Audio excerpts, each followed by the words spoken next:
उसके पास धन बहुत हो जाता है। और इस माला का एक गुण और है कि इस माला को पहनने वाला कभी बुढ़ा नहीं होता। इस माला को पहनने वाला बहुत स्वरूपवान हो जाता है, बहुत सुंदर हो जाता है। इस माला को पहनने वाला जिस स्थान पर रहता है उसके 12-12 कोसों तक अकाल दुकाल दुर्भिक्ष नहीं पड़ता है। इस माला को पहनने वाले की कभी अकाल मौत नहीं होती है। वो सदैव ऐश्वर्यशाली, बहुत गुण हैं इस माला में। अब माला के बारे में सोचत जा रहे हैं, कहां? इंद्र के पास। अचानक दुर्वासा जी को होश आया कि जी माला जब से पहनी है मैं भगवान को ही भूल गया। ये माला के काम की है, जो न मेरे राम का सो न मेरे काम का, ऐसा विचार करके उन्होंने माला निकाल ली। और फेंकने वाले से सोई ध्यान आ गया, जी तो भगवान की निर्माल्य माला है, इसको फेंक नहीं सकता मैं। अब हाथ में ले ली और चले जा रहे हैं। अब इसको कहा करूं मैं, जाको कहा करूं, सोचते हुए जा रहे हैं। सामने से आए इंद्र ऐरावत पे बैठे हुए। इंद्र को देखा, सोई दुर्वासा जी को उत्तर मिल गया कि बस ये माला इसी को दे दूं, ये माला इसी के योग्य है। सो इंद्र को दे दी, ले बेटा। और इंद्र ने झट से उस माला को पकड़ लिया और अपने हाथी के मस्तक पर डाल दिया। और हाथी का स्वभाव होता है, जो भी उसके मस्तक पर डालो सूंड से पकड़ेगा और नीचे डालेगा। हाथी ने उठाई माला मस्तक पे से, नीचे डाली और भाई दुर्वासा महाराज के सामने ही अपने पैरों से रोन दी। एक तो क्रोधी 440 वोल्ट के महात्मा और दूसरे भगवान की माला का अपराध रहा नहीं गया। यद मदा मन भव मन्यते त्रैलोक्यो श्री हतो मूढ़ भविष्यति न संशय। श्राप दे दिया, अरे दुष्ट, भगवान की माला का अपमान कर दिया तूने, जा, तेरी ही नहीं त्रिलोक की श्री नष्ट हो जाएगी। श्री माने का होते है लक्ष्मी जी।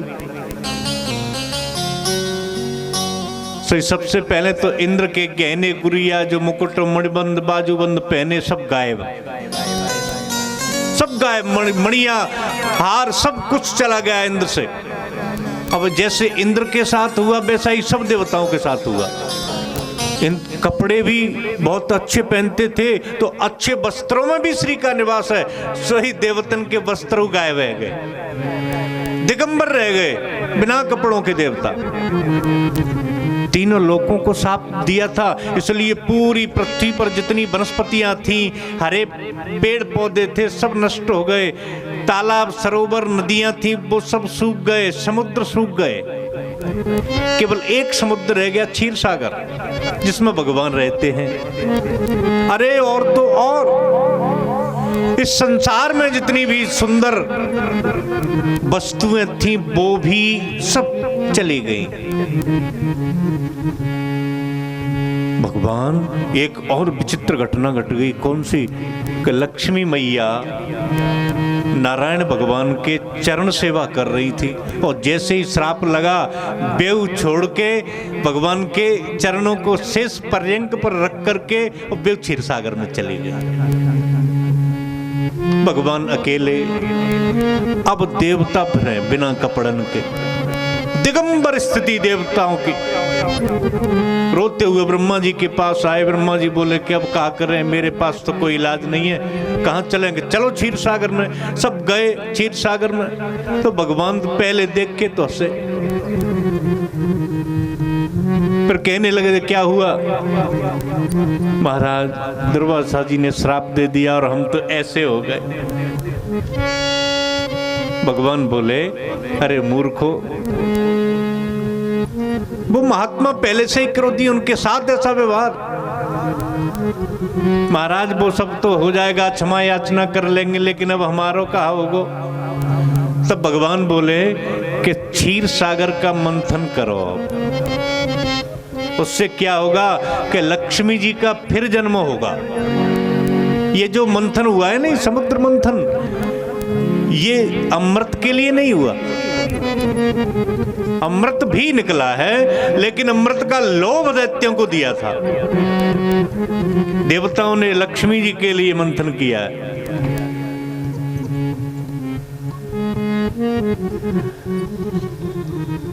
तो महाराज बताओ कब को मुहूर्त है, कब करे मंथन? भगवान बोले कि आपकी सामर्थ्य नहीं है, देवताओं की अकेले की, आपको दैत्यों के पास भी जाना पड़ेगा। सो इंद्र घबराया, दैत्यों के पास? नहीं नहीं, हम नहीं जाएंगे। अरे उनके हाथ जोड़ के निवेदन करो, उनको भी साथ में मिलाओ, तब कहीं जाकर के समुद्र का मंथन होगा। सब देवतन को मोह लटक गया। तो भगवान बोले, जो लोग संतों के चरणों में नमन नहीं कर सकते, तो नमन तो करना पड़ेगा आपको। संतों के में नहीं करोगे तो दुष्टों के चरणों में पड़ना पड़ेगा। आज भी यही स्थिति है। यदि हम संत शरण में नहीं जाएंगे, भगवान की भक्तों की शरण नहीं लेंगे, भगवान की भक्ति नहीं करेंगे, तो दुष्टता हम पर हावी होगी निस्संदेह रूप से। हमें दुष्टों के चरण से स्पर्श करने पड़ेंगे। और कर रहे, हो रहा है कि नहीं हो रहा है? भगवान कहते हैं कि संतों के चरण यदि तुम पहले ही पकड़ लेते तो ये गत काय को होती। तो अब जाओ कहां? दैत्यों की शरण में। उस समय बलि महाराज राजा थे दैत्यों के, और बलि महाराज से कहा कि देखो भैया कि हाँ, हम और तुम दोनों भैया भैया हैं, देवता और दानव दोनों भाई हैं। आप पता है कश्यप की संतान है दोनों, एक अदिति के हैं तो दूसरे दिति के। बाप एक ही है और माता जी दो हैं उनकी। तो देवता बोले कि देखो हम तुम भाई भाई और हम तुम लड़ते हैं, एक बाप की संतान है, या तो हम मरेंगे या तुम मरते हो। तो तुम मरे तो हमारे सूतक, और हम मरे तो तुम्हारे सूतक। न तो तुम यज्ञ कर पाओ ना हम यज्ञ कर पाए। तो कहा कर भैया एक काम करो, कहा कि जब समुद्र को मंथन करो, और जब मंथन से जो अमृत निकलेगा वह अमृत आधो तुम पी लियो, आधो हम पी लेंगे, फिर खूब लड़ेंगे। न तुम मरेंगे और न हम मरेंगे, न काऊ के घर सूतक हो। कैसी जुगाड़ की बात बताई। और दैत्य तो बेचारे फंस गए बाग जाल में। कब को मुहूर्त, सही मुहूर्त निकल गया कि चलो कैसे करेंगे कि बासुकी नाग को वो बनाएंगे रस्सी, और सुमेरु पर्वत को बनाएंगे रही मथानी, और एक बगल तुम और एक बगल हम। तो चलो कहाँ के, चलो पहाड़ लेवे चल रहे हैं। तो सब दैत्य देव दोनों मिलके गए, पर्वत को उठाया। दोनों कपटी पार्टनर, देखना शरीक हत्याई को काम कैसे खराब होता है। पार्टनरशिप चल रही है दोनों की। देवता सोच रहे हैं कि लक्ष्मी जी तो निकलेंगी, चलो हमारे काज में फायदा को काम। एक भाग पूरा हो गया अपने पास, अब अमृत निकलेगा तो चुपके से कपट से उस अमृत को हम ले लेंगे। और देवतन सोच रहे हैं कि दैत्यों को सींग दिखा देंगे। और दैत्यों की मीटिंग हुई, वो कहने लगे कि जैसे ही अमृत निकलेगा हम लेके भाग जाएंगे। देवता कहाँ लेंगे हम पे से? दोनों कपटी, और दोनों कपटी पर्वत को उठा रहे हैं। देवता ने पूरी ताकत लगाई, और दैत्य सोचने लगे कि आधे तो जाई के नीचे दब के मर जाएं। तो बिन ने पर्वत उठाया ही नहीं। एक बगल से देवतन ने उठाओ, दैत्यन ने उठाया ही नहीं। लेकिन देवतन की ओर से जब जैसे पर्वत ज्यादा उठो तो आधे तो बेचारे दैत्य बम दब के ही मर गए। इससे सीख ये लेनी है कि या तो शरीकत काम करो, मत करो तो फिर कपट को छोड़ के करो।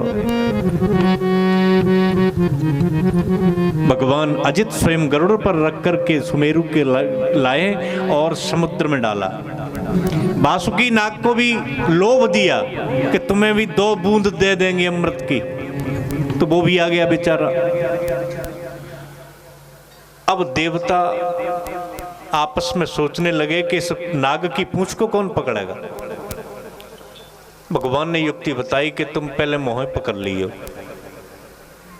और जैसे ही मोह पकड़े दैत्यों से कहा तुम लग जा पीछे, तुम छोटी जाति के हो। इतने चालू देवता। दैत्य बोले हम कश्यप नंदन है, हम बहुत शक्तिशाली हैं, तुमसे बड़े, हम आगे थोड़ी लगेंगे, इधर लगेंगे मुंह की बगल में, मुंह पकड़ेंगे, हम पूंछ नहीं पकड़ेंगे। पूंछ तो अधो भाग है, और अधोभाग को तो तुम जैसे पकड़ेंगे। इंद्र यही चाह रहा था, सो मुंह छोड़ के पूंछ पकड़ ली।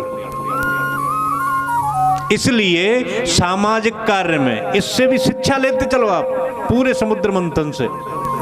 कोई भी सामाजिक कार्य हो तो ऐसा सोच करके उसमें शामिल मत हो कि हम बड़े ऐसा।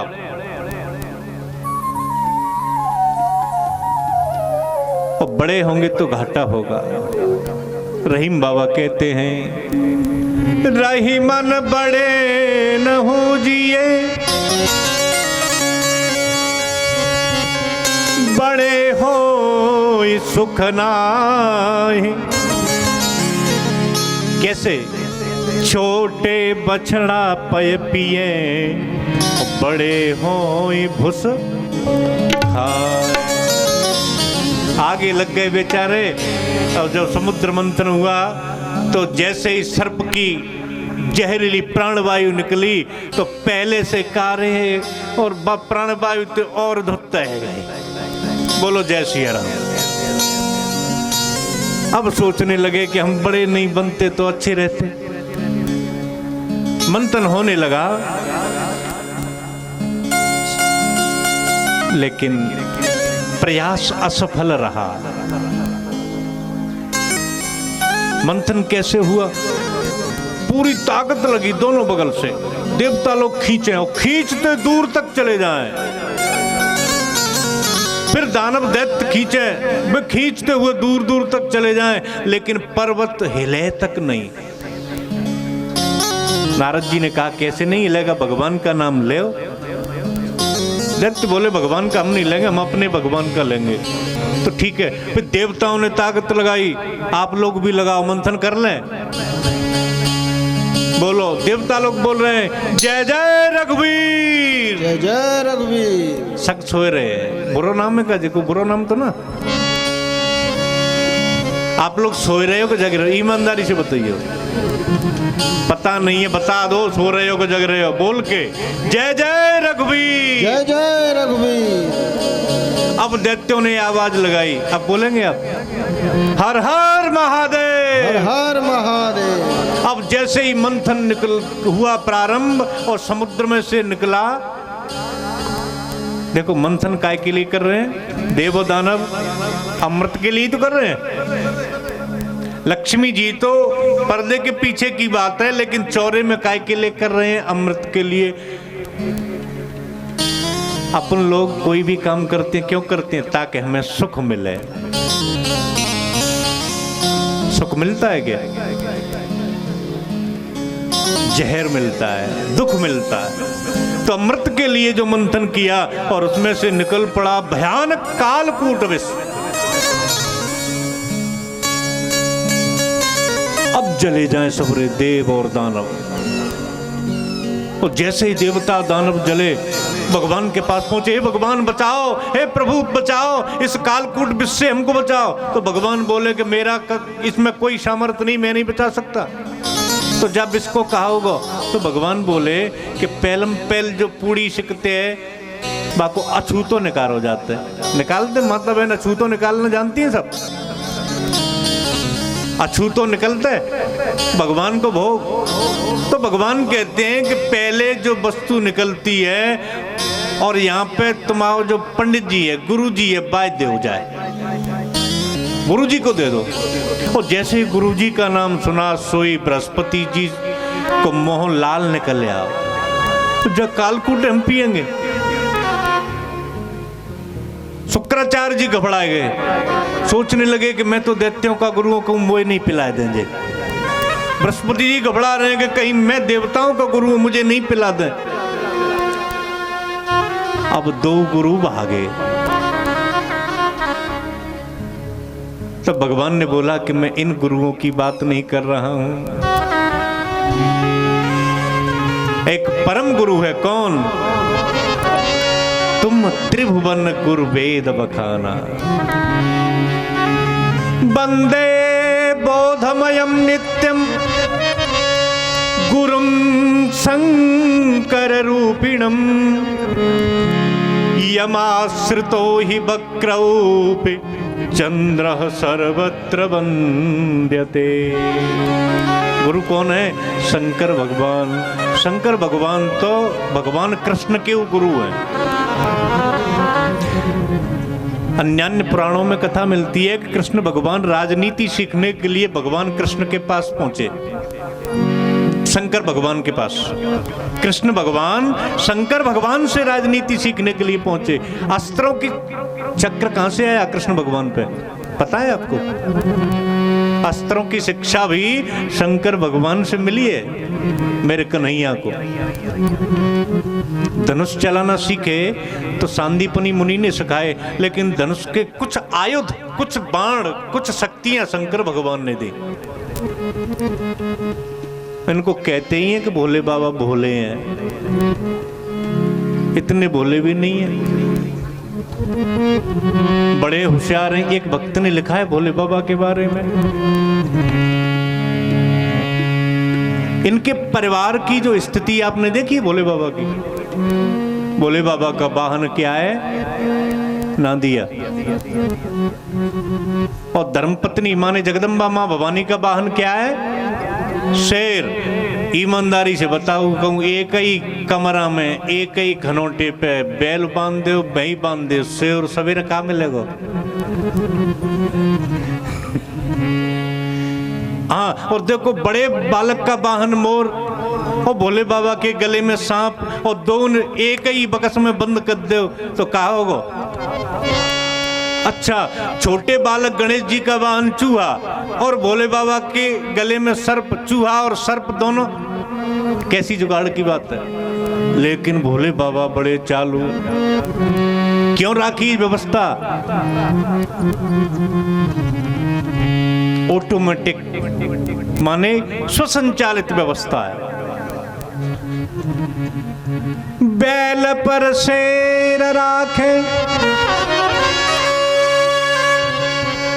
बैल ऊधम नहीं दे, शेरे देख के चुपचाप बैठो रहे, इसलिए कौन राख लिया?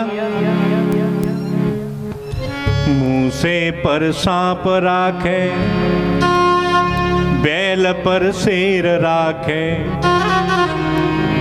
सांप पर मोर राखे। माने व्यवस्था देखते चलो। मूसे पर सांप राखे, बैल पर शेर राखे।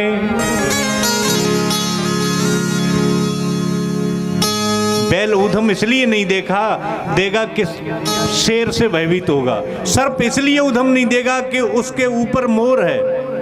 और चूहे पर सांप राखे, सोई जग जीते है। चूहा इसलिए ऊधम नहीं देगा कि उसको भय रहेगा सर्प से। कहते हैं कि भगवान के छोटे छोटे दो बालक हैं, एक गणेश जी और एक कार्तिकेय। दोनों आप जो कथा सुनेंगे तो दोनों ने बहुत अच्छी अच्छी कथाएं, सुंदर कथाएं, बहुत उत्पात किया हनुमान जी की तरह। तो अगले पंक्ति में कवि लिखता है कि पूतन को भूत राखे। गणेश जी और कार्तिक जी कहीं ऊधम न दें, इसलिए कह दे, क्या गए बेटा ऊधम मत देना, नहीं तो कौन है कि भूत। पूतन को भूत राखे, और कहूँ भूत ऊधम दे तो कि भूतन को भभूत राखे। भभूत रहती भोले बाबा पे। पूतन को भूत राखे, भूतन को भभूत राखे।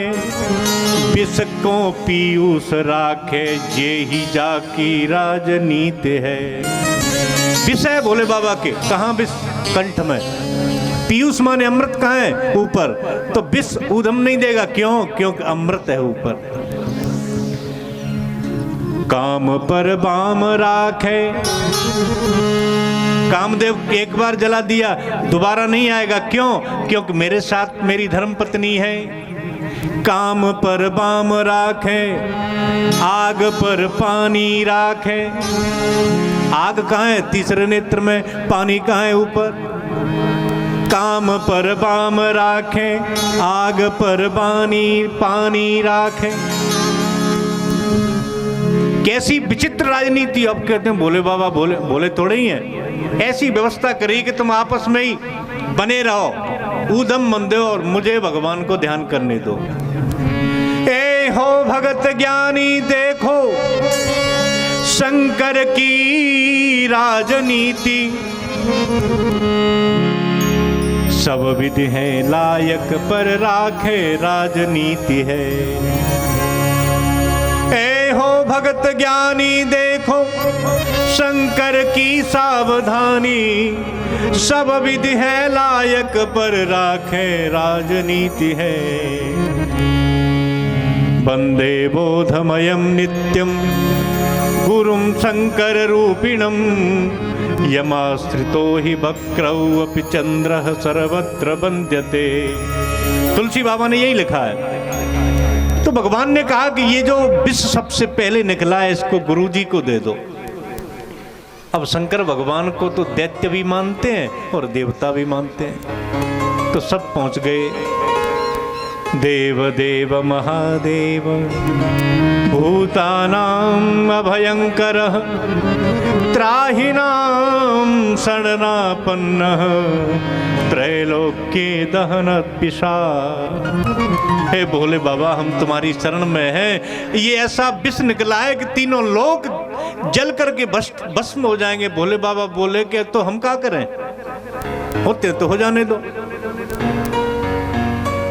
लेकिन देवता बड़े चतुर, महाराज त्रिलोकी को नष्ट करने का काम तो तुम्हारा है, और तुम्हारा काम यदि विष ने कर दिया तो विष तुमसे बड़ा हो जाएगा। तब भोले बाबा ने माता पार्वती जी को देखा कि नहीं नहीं ऐसा नहीं होने दूंगा, ये काम तो मेरा, मैं ही करूंगा। दुनिया को यदि नष्ट करना है, प्रलय करनी है, लय करना है तो मैं करूंगा, मेरा काम है ये। मैया पार्वती ने भी अनुमति दे दी। तो ततः करतली कृत्वा व्यापी हालाहलम विषम, अभक्षन् महादेव कृपया भूत भावनः। बहुत विशाल स्वरूप बनाया शंकर भगवान ने, और उस विष को अपनी हथेली पर लिया और पी गए। और जैसे ही पी गए तो सोचने लगे कि अंदर तो मेरे राम जी हैं, बाहर उगल दूं तो सोचते हैं कि त्रिलोकी नष्ट हो जाएगी। अंदर राम, वो बाहर त्रिलोकी, राम जी की संतान। तो बाबा ने कंठ में ही धारण कर लिया। उसके प्रभाव से भगवान भोले बाबा का कंठ नीला हो गया और उनका एक नाम हो गया। बोलिए नीलकंठ भगवान की जय हो। विष पी तो गए, पीने के बाद फिर होश ठिकाने आए बाबा के। अब भगवान को स्मरण करें, हे भगवान अब तो जलन पड़े पूरे शरीर में। तो भगवान बोले कि एक काम करो भोले बाबा के, क्या कि तुम जाओ बर्फ में जाके बैठ जाओ। भोले बाबा ने दौड़ लगाई और कैलाश पर्वत पे, हिमालय पे आके बर्फ में बैठ गए। फिर भी जलन पड़े तो शंकर भगवान, सर्प बहुत ठंडा रहता है, गले में ज्यादा जलन पड़ रही है तो एक काम करो भोले बाबा ये सर्प ले जाओ, बड़ा गले से लिपेट लो, इससे थोड़ी शीतलता आएगी, ठंडाई मिलेगी। फिर भी कुछ नहीं हुआ तो गंगा जी दे दिलो, सिर पे गंगा जी। फिर कुछ फायदा नहीं हुआ तो भगवान राम का स्मरण किया और ऐसा स्मरण किया कि अनंत काल तक वो चलता ही रहा। भोले बाबा के इस राम स्मरण को तुलसी बाबा ने लिखा है, तुम पुण्य राम राम दिन राती, तुम पुण्य राम राम दिन राती, तुम पुण्य राम राम दिन राती, तुम पुण्य राम राम दिन राती, सादर जपो अनंग आराती, सादर जपो अनंग आराती, सादर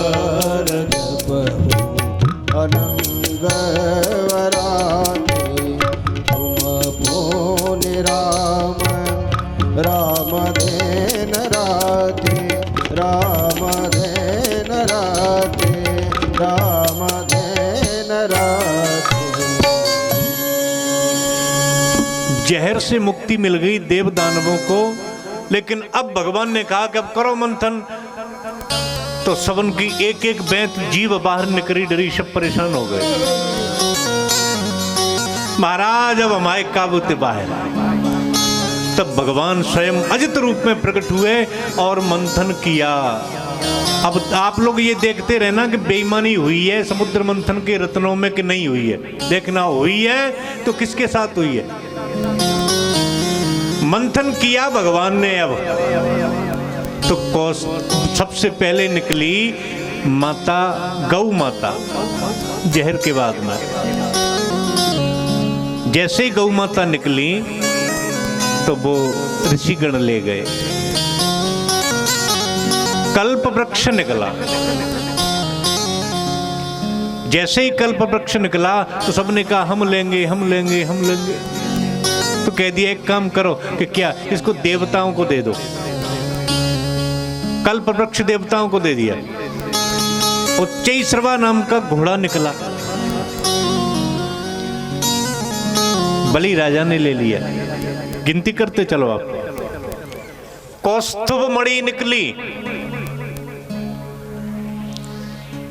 उस मणि का आकार देखा, बहुत बड़ी मणि। देवताओं ने मिलके, दैत्यों ने मिलके उठाई, लेकिन किसी पर उठी नहीं। तब इसका क्या करें भगवान से। भगवान ने कहा जाए हमें दे दो। कौस्तुभ मणि को भगवान ने ले लिया। सारंग धनुष निकला, वो भी भगवान ने ले लिया।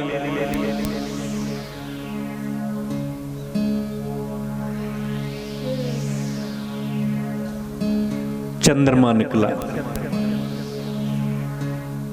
जैसे ही चंद्रमा निकला तो चंद्रमा को सब लेने दौड़े। चंद्रमा ने कहा कि मैं कोई वस्तु थोड़े ही हूं, हाँ मैं तो अपनी स्वेच्छा से करूंगा। भगवान बोले नहीं, स्वेच्छा से नहीं करोगे, ये हमारी इच्छा है। तुम सार्वजनिक हो, सबको शीतलता दो, वनस्पतियों का संपोषण करो। चंद्रमा को कर दिया सार्वजनिक। अप्सराएं निकली। अब जैसे ही अप्सराएं निकली सब लोग भागे कि हम लेंगे, एक हम लेंगे, एक हम लेंगे। भगवान ने रोक दिया कि ये भी वस्तु नहीं है, ये स्वयं वर्ण करेंगी। यदि इनके साथ किसी ने जबरदस्ती करने का प्रयास किया तो वो नष्ट हो जाएगा, ये श्राप दे देंगे। हाँ, इनकी आराधना करके और कुछ समय के लिए इनको पत्नी बना सकते हो।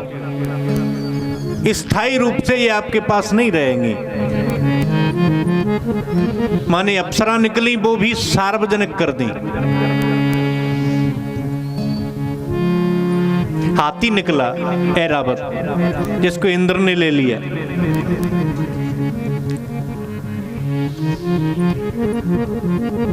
अब की मंथन प्रारंभ हुआ तो बारुणी माने शराब निकली। और जैसे ही शराब निकली दैत्यों ने समझा कि ये अमृत है, तो अचानक झपटे उठा के ले गए और सब पी गए। लक्ष्मी मैया निकली। लक्ष्मी मैया को देखते ही सब मोहित हो गए। कथा बहुत लंबी है। लक्ष्मी मैया ने किसी को वर्ण नहीं किया, वो तो नारायण के पास गई और नारायण के चरणों में ही समा गई। उन्हीं को अपना वर स्वीकार कर लिया। हाथ में माला लेकर के निकली थी।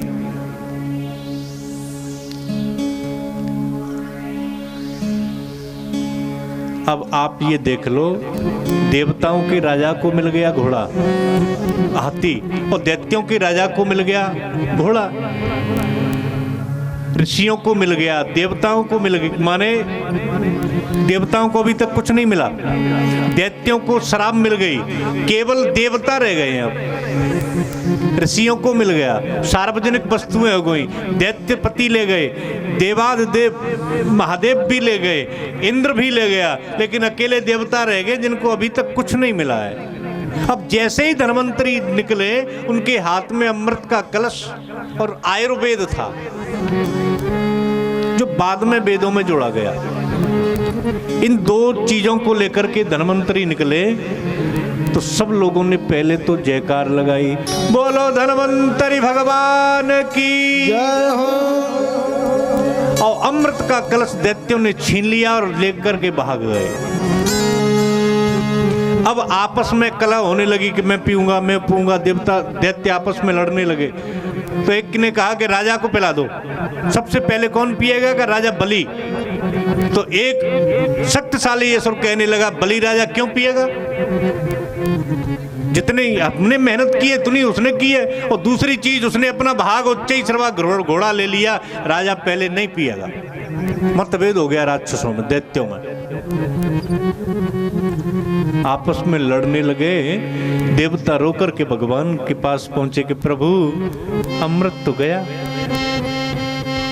भगवान बोले कि तुमने तो लक्ष्मी के लिए मंथन किया था, तुमको मिल गई। उन्होंने अमृत के बात तो सही कही भगवान ने। तुमने उद्योग किया लक्ष्मी प्राप्ति के लिए, लक्ष्मी जी आ गई आपके हिस्से में, आशीर्वाद ले लो आप।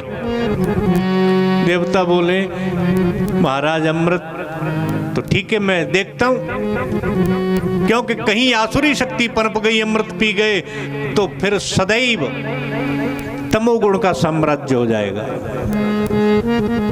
तो भगवान ने मोहिनी अवतार धारण किया।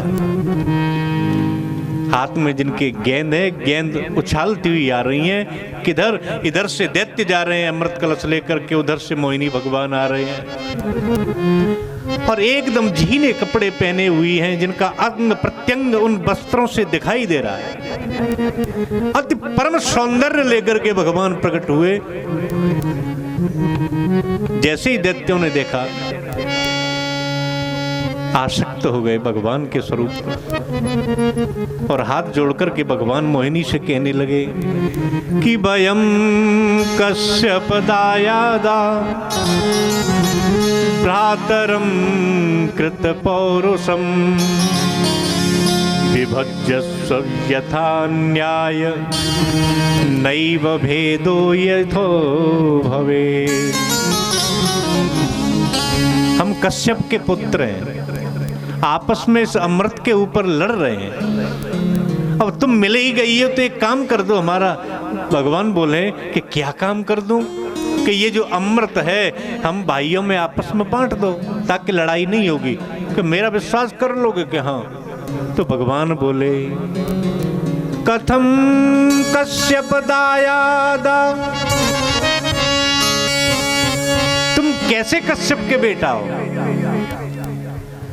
कथम कश्यप दायादा भ्रातरम कृत पौरुषम विश्वासो पंडितो ज्ञानी कामिनी सुनयाति। तुम कैसे कश्यप के बेटा हो? कश्यप नंदन जो त्रिकाल संध्या वंदन करने वाले महान तपस्वी देवता और दैत्यों के पिता हैं, जो हम उन कश्यप की चर्चा करते हैं, तो भगवान कहते हैं कि वो तो परम ज्ञानी थे, लेकिन तुम तो निरे मूर्ख हो। कि कैसे देवी? कि ऐसे कि विश्वासम पंडितो ज्ञानी कामिनीसु न याति ही। जो पंडित होते हैं, विद्वान होते हैं, ज्ञानी होते हैं, होशियार होते हैं, वो कभी मुझ जैसी कामिनी स्त्री नहीं कहा, कामिनी कहा। और कामिनी अपनी इच्छा के लिए नीच से नीच काम कर जाती है। और भगवान ने संकेत दिया कि विश्वासो पंडितो ज्ञानी कामिनी सु न याते ही, और तुम मुझ पर भरोसा कर लोगे। कहते जा रहे हैं और दैत्यों के हाथ से कलश ले लिया। जैसे आपको कोई वस्तु दे रहा हो, ले लो एक प्लेट नाश्ता की है। अब आप भीतर से तो चाह रहे हैं कि भूखे तो कल के हैं, लेकिन ले एक बेर में कैसे ले? फिर सोचते हैं कहूँ पूछ के चलोगे तो फिर भूखे रहेंगे। तो वो प्लेट कर रहा है, ले महाराज नेक तो ले ही ले। प्लेट ले जा रहे हैं, नहीं नहीं नहीं नहीं आप नहीं, मैं तो खा के आया, और प्लेट धली बगल में। ऐसे ही भगवान क्या कर रहे हैं? कहते जा रहे हैं कि आप कैसे पंडित हो, कैसे विद्वान हो, कैसे कश्यप के बेटा हो, जो मुझ पर विश्वास करो। नहीं नहीं नहीं मैं नहीं लूंगी, नहीं नहीं मैं नहीं लूंगी, और कलश अपने हाथ में ले लिया।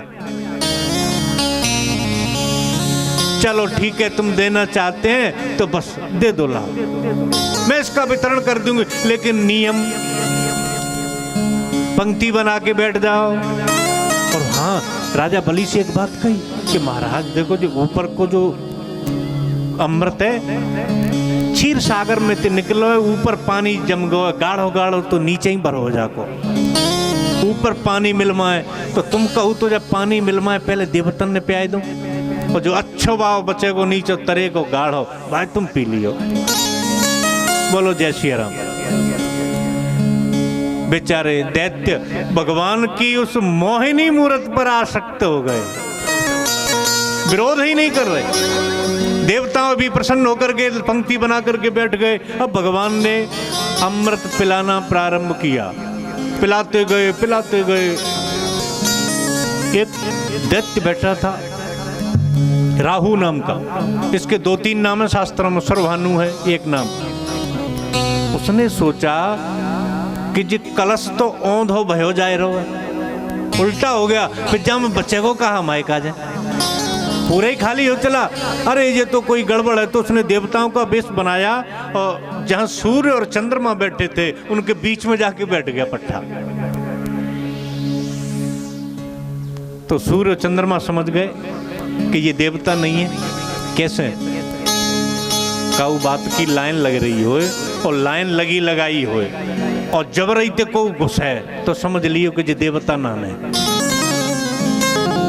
पहले की लाइन लगी है, वो बीच में जाके जबरदस्ती कर रहा है, घुस रहा है लाइन में, तो सूर्य चंद्रमा समझ गए कि देवताओं का बेस है, पर ये देवता नहीं है।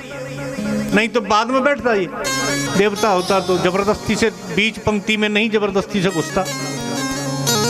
लेकिन कहा नहीं, देखते हैं आगे पोल पट्टी खुलेगी जाके। अमृत भगवान का चरणामृत समझ करके सब देवता पी रहे थे। एक बात और बताएं, पूजा की एक पद्धति होती है।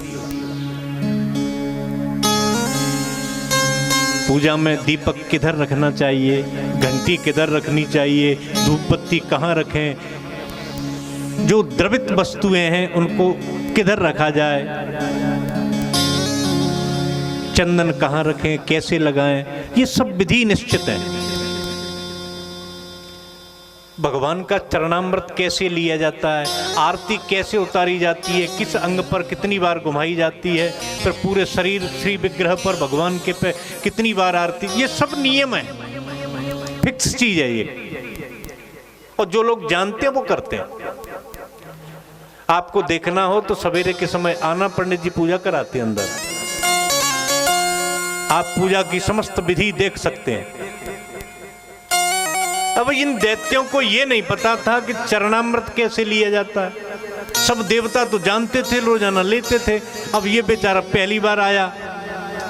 अब आप जब प्रसंग आ ही गया तो आप भी सुन लो भगवान का चरणामृत कैसे लिया जाता है। वस्त्रम तो द्विगुणी कृत्वा, विधि सुन लो आप। वस्त्रम तो द्विगुणी कृत्वा निधाय बाम करो परी। वस्त्र माने कोई कपड़ा लो, उसे दोबर करो, दोहरा, अपने डेरे हाथ पे, बाम हाथ पे ऊपर वस्त्र रख लो। वस्त्रम तो दुगुणी कृत्वा निधाय बाम करो परी गौ कर्णाकृति करम कृत्वा। ये मुद्रा है चरणामृत लेने की। गौ कर्णाकृति करम कृत्वा, ऐसे लो, उस पे रख के, पहले बाम हाथ, उसके ऊपर वस्त्र, फिर उसके ऊपर गौ कर्ण की मुद्रा बना करके दाहिना हाथ रखेंगे। फिर क्या करना है? गौ कर्णाकृति करम कृत्वा तृप्यवे, 3 बार लो, लेकिन पियो तो शब्द वर्जयेत, पीते समय आवाज नहीं होना चाहिए। इस श्लोक में लास्ट चरण में 2 अलग अलग पाठ मिलते हैं, बिंदु वर्जयेत और शब्द वर्जयेत। एक तो एक भी बूंद नीचे टपकना नहीं चाहिए, नहीं तो अपराध होता है। और पीते समय जो सड़र आवाज होती नहीं, पियत में सर, वो आवाज नहीं होना चाहिए। ये विधि है चरणामृत लेने की। देवता जानते हैं, ये बेचारा नहीं, पहली बार ले रहा था।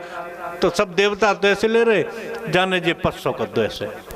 अब सूर्य चंद्रमा समझ गए कि अब देवता नहीं है। अब तक तो हो सकता है कि अमृत के लोभ में हम में से कोई देवता आ गया हो बीच में, लेकिन अब निश्चित है कि ये देवता नहीं है। लेकिन भगवान ने जैसे ही सूर्य को दिया अमृत, सूर्य पी गया, फिर दिया राहु को, राहु पी गया, तब तक पता चल गया इन दोनों, महाराज ये देवता नहीं है, दैत्य है। चंद्रमा रह गया लास्ट में बैठा था बेचारा, पूरा कलश चंद्रमा पे पटक दिया और भगवान प्रकट हो गए और उस सुरभानु के मस्तक को चक्र से अलग कर दिया। लेकिन तब तक अमृत आधो ऊपर और आधो नीचे, एक में से दो हो गए। भयानक देवासुर संग्राम हुआ साहब। अब देवताओं को तो अमृत मिल गया, देवता सब जीत गए युद्ध, दैत्य मारे गए। अब दैत्य सब मर गए। अब भगवान सोचने लगे कि अब तो ये प्रकृति असंतुलित हो जाएगी। एक चीज, यदि दैत्य बुरे होते तो भगवान इनको बनाते क्यों? ध्यान देना आप। यदि रात्र बुरी होती तो भगवान बनाते क्यों? यदि नींद बुरी होती तो भगवान बनाते क्यों? ये सब तमोगुण के प्रतीक हैं। तमोगुण भी जरूरी है। जैसे सरकार बनती है ना, बनी है दिल्ली में सरकार, मध्य प्रदेश में गवर्नमेंट बन गई, अब दिल्ली का फिर चुनाव होने वाला है लोकसभा का, तो इसमें विपक्ष आवश्यक होता है। विपक्ष नहीं होगा तो सत्ताधारी दल निरंकुश हो जाता है, या तो विकास उतनी शीघ्रता में संभव नहीं होता। ठंड ही ठंड पड़े तो बताओ फसल हो जाएगी क्या? या फिर गर्मी गर्मी पड़े तो फसल हो जाएगी? अच्छा, तो केवल पानी पानी पत्त रहे, घाम और ठंड कछु नहीं रहे, माने सभी चीज आवश्यक है ना। विधि प्रपंच गुण अवगुण साना, सब चीजें आवश्यक है। तो भगवान को चिंता हुई तो शुक्राचार्य जी से कहा कि तुम एक काम करो कि क्या, किस राजा बलि को तो जिंदा कर लो, कम से कम विपक्ष बना रहेगा। तो राजा बलि को जीवित किया अमृत संजीवनी विद्या से, और बलि महाराज ने यज्ञ किए, बहुत यज्ञ किए बलि ने। और बलि महाराज की जितनी भी प्रजा थी, दैत्य थे, वे सब ब्राह्मण भक्त बन गए। एक विश्वजित नाम का रथ लिया और इंद्र पर आक्रमण किया बलि महाराज ने, बलि इंद्र बन गया। तब देवताओं की माता अदिति भगवान कश्यप के पास आकर के कहने लगी कि भगवान, मुझे एक ऐसा बेटा चाहिए जो बलि से मेरे पुत्र देवताओं का राज्य मारे नहीं, लड़े नहीं, मांग करके दे दे। तो कश्यप जी बोले कि ऐसे कोई मांगने से राज्य देता है क्या? कि नहीं नहीं, मुझे तो ऐसा ही बेटा चाहिए। ठीक है देवी, मिल जाएगा। तो फाल्गुन मास में शुक्ल पक्ष की प्रतिपदा से लेकर के त्रयोदशी तक का एक व्रत बताया, जिसको कहते हैं पयोव्रत। बहुत महत्वपूर्ण व्रत है, अनुभूत प्रयोग किया हुआ व्रत है। इस व्रत को जिनके पुत्र नहीं है या संतान नहीं है, वो लोग करते हैं, माता बहनें करें तो निश्चित रूप से फल प्राप्ति होती है। भगवान यज्ञ पुरुष प्रकट हुए, माता अदिति को वरदान देकर के चले गए। अब गर्भ में स्वयं नारायण प्रकट हुए। समय आया सुंदर, श्रवणायाम श्रवण द्वादश्याम मुहूर्ते अभिजित प्रभो। भादों के महीना में दिन के ठीक 12 बजे शुक्ल पक्ष में द्वादशी के दिन भगवान वामन का प्रागट्य हुआ। बोलिए वामन भगवान की जय हो।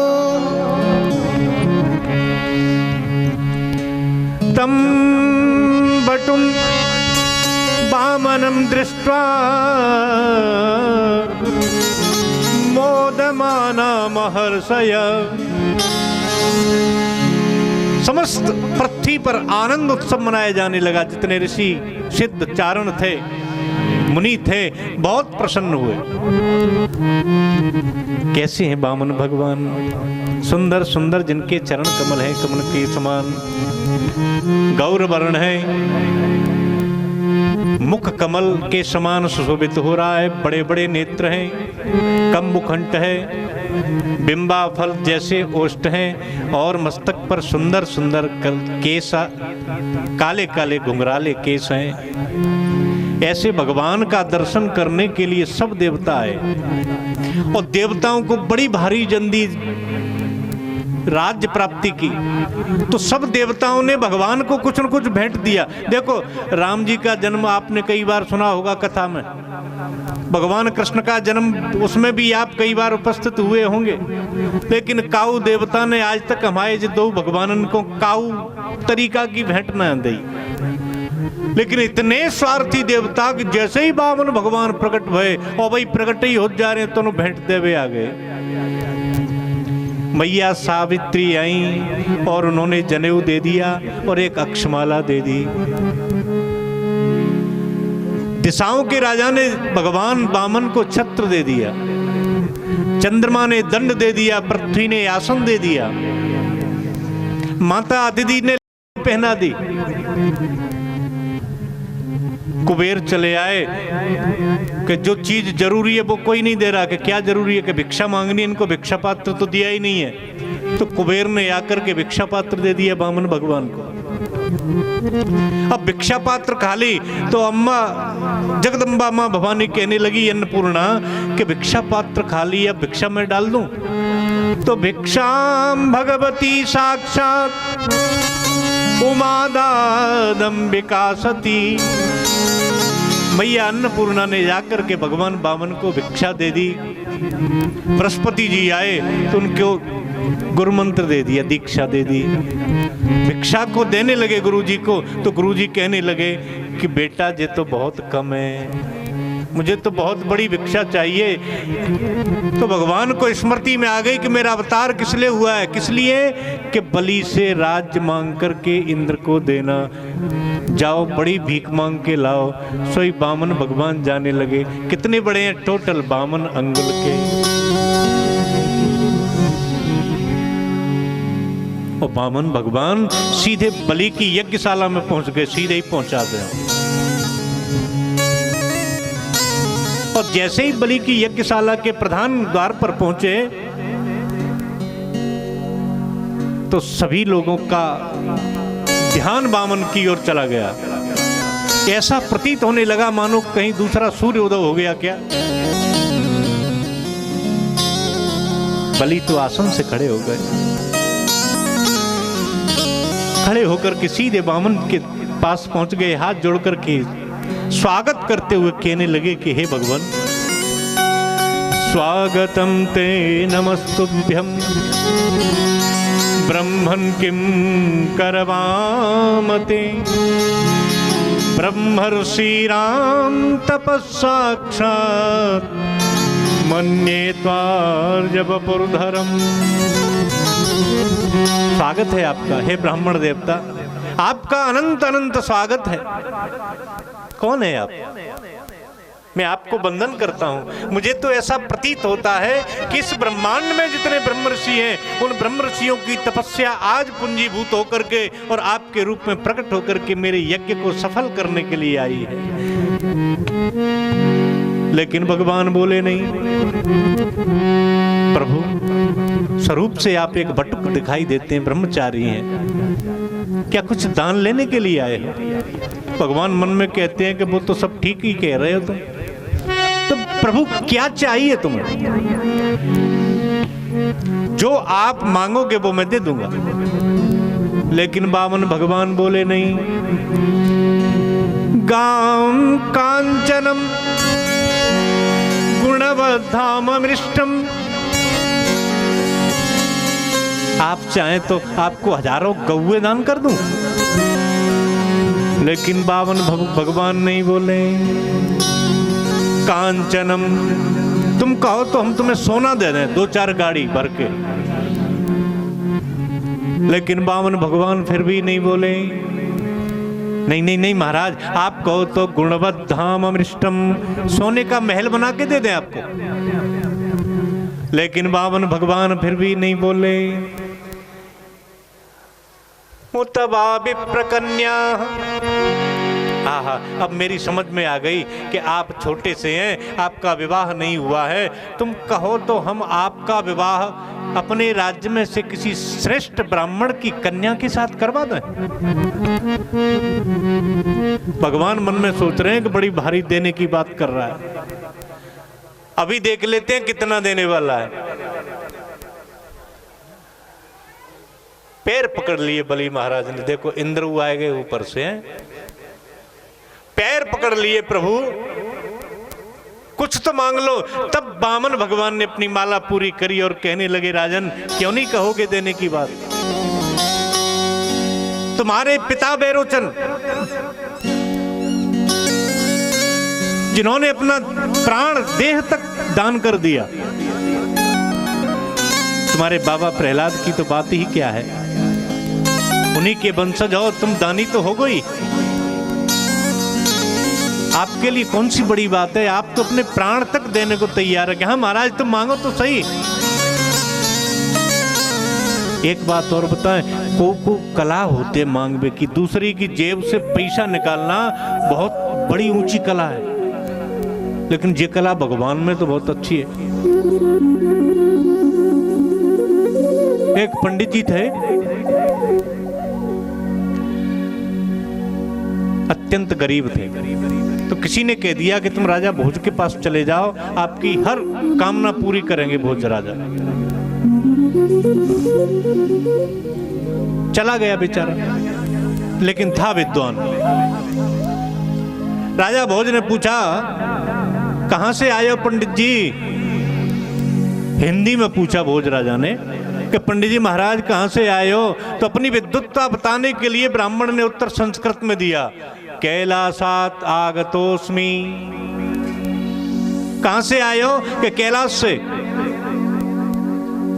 तब राजा भोज ने भी संस्कृत में प्रश्न किया, शिवस्य चरणौ स्वस्ति ही, क्या भगवान शंकर खुशी में है, आनंद में है?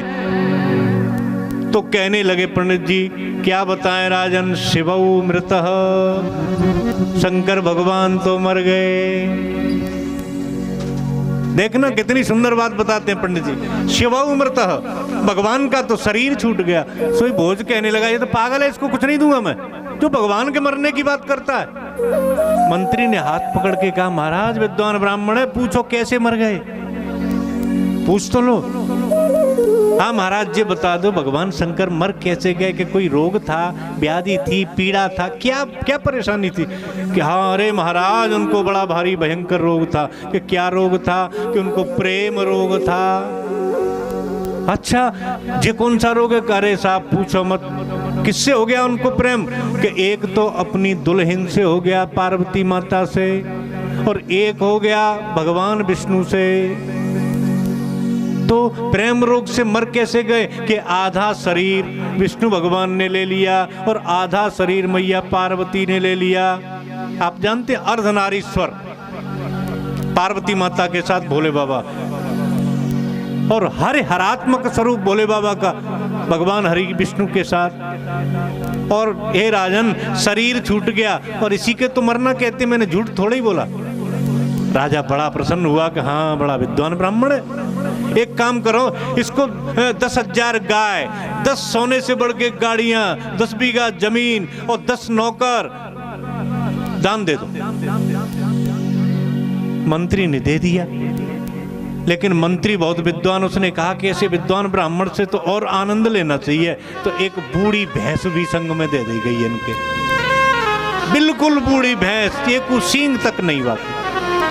उस भैंस को ब्राह्मण ने देखा तो कहने लगा, मंत्री ने बड़ी चतुराई से ये काम किया, अब इसको भी कुछ सुनना है। तो पंडित जी ने अब काम प्रारंभ किया। पहले भैंस के कान पे अपनो मोड़ लगायो, और फिर अपने कान पे भैंस को मोह, फिर अपनो मोह भैंस के कान पे, भैंस को मोह अपने कान पे। ऐसा 10-8 बार किया। राजा कहने लगा, महाराज क्या आप भैंस से भी बात करते हो? हाँ महाराज। अच्छा समझ में आ जाता, सब कुछ समझ लेता हूं। तो हमारी भैंस तुमसे कहा कह रही है कि मैंने आपकी भैंस से पूछा कि हे कल्याणी, तुम्हारे साथ बच्चा तो कोई है ही नहीं, दूध देगी कि नहीं देगी? अच्छा तो भैंस क्या बोली? तो पंडित जी बोले कि महाराज कछु पूछो ही मत, तुम्हारी भैंस तो बड़ी विद्वान है। तो कहा कही तुमसे? तो पंडित जी कहते हैं कि संस्कृत में बोली भैंस कि कहा कही कि भरता में कृते युगे देव्या भवानी हता। सतयुग में, माने जब मैंने तुम्हारी भैंस से पूछा था कि आप दूध देंगी कि नहीं देंगी, तो आपकी भैंस बोलती है कि तुमको शर्म नहीं आती, अब का हम दूध देवे ही करेंगे। कि क्यों? क्योंकि हमारे पति सतयुग में दुर्गा मैया ने मार दिए महिषासुर जिनका नाम था। अब जब हमारे पति नहीं है सतयुग से आज तक हम दूध थोड़ी ही देंगी। हाँ, हमारे पति होते तो आज हम संतानवारी होती, हमारे बच्चे कच्चे होते तो हम दूध देते। गर्भे तुम कथम विधो प्रक्षसिन लज्ज से, हे ब्राह्मण तुमको लज्जा तक नहीं आती? मुझ ऐसी बुढ़िया महिषी से पूछते हो जिसका समस्त शरीर संकुचित हो गया।